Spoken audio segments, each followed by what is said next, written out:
Brother, I know you were aware of my presence upon the obsidian rock, facing the doorway into your domain. I came against instruction, for twice a hand had ventured from beyond the veil. Firstly, through gold molten water, to pull back a universal labyrinth coin. Again, upon the eve of my rockly seating, I had covered a mirror portal where I lay, so as to shut the 18th bridge. If my presence was to be devoid, I wonder why, brother, a dark shadow hand that outflanked the night reached from beyond the covering I had laid, accompanied by a hellish call. At the edge of nowhere and between, as in the mythological texts I have seen, the boatman, as if on mist, his bow broke the plane of which no longer be rendered sane. I had no coin, so this had to be a dream, a fit of fancy, a bitter scene. So I clenched my fist, for years of my wit raptured by folly and despair. I had finally the realization of my own betrayal, somber and flattered by the impossibility of the task. My fist did weaken in part, and on palm, a universal labyrinth coin did lay. I'd want to say to my dismay, but that would bore you, brother, for in truth, I was the wall, through which I could not see, for it is on the wall that labels are plastered in graffiti, so as never to be free.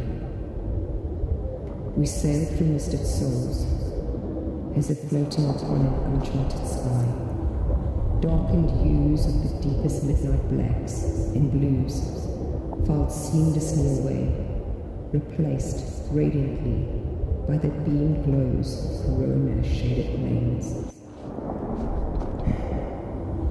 Beautiful in its own right, the sight of no light. Then, as if in a cave of smooth, molten rock, the mist by the heat did rot. Marooned upon a shard I disembarked, as if it were but a minute of long, the boatman in no moment was gone. I have long called out for guidance and for help. My ego in truth has had to be the reason for my derision. Forsaken had but all devoured my fear, and so I stepped forward into the infernous grips of trail set out before me, as I made my way to the rock that the entry of my letter, dear brother, I place people to. I respectfully encountered the horrors adjacent to the flanks of my sides as I stepped ever deeper down through the arched walls like translucent black ice, encasing the frequencies of souls that yearn for permission to present a third arm from beyond. Given I no longer pertained a universal labyrinth coin, along with no night to flank the darkest shadow of a hand into sight, my reserve was sound, for you cannot pull back that which is already in the place in which it could be found. The hellish cause, akin to the call that set my pre-penned text into fruition, howled with agitation, violated to distortion, and brought with it a silence. At the same time, I finally found myself seated, staring from upon the obsidian oblique shard of rock, ahead at the end of the trail, presented as the end of the enclosure, resembling the same element as that of my perch, and yet without touch, a heat so cold I could only but think of thunder. The silence brought about by the feared discipline of a mastered form, that from the space of none gathered into shape, a foreboding figure, broad and strong, cloaked in darkness, regal, a power that my pen has no authority of words at its disposal to describe, except known to me.